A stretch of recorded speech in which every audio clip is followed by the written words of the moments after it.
เนาะใส่ใจในกิจกรรมต่างๆที่สร้างโต๊ะกับสินค้าเนาะโรงงานบริการสังคม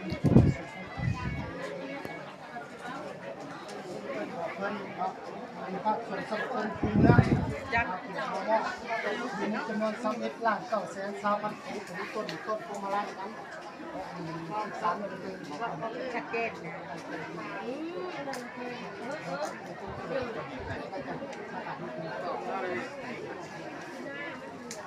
จะสิ้น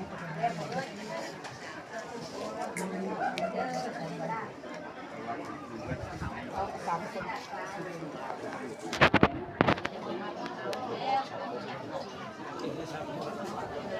คนเข้ม2 ใบ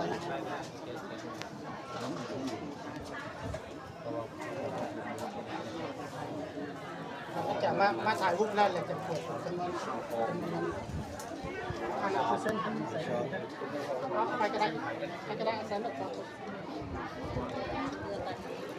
คือจะพูดนี่คือเรือการนี่แหละใส่ชุดกันเริ่มเปียกเรือ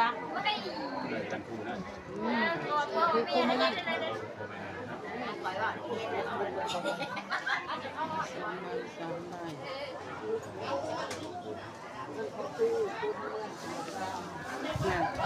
สังคมกลุ่ม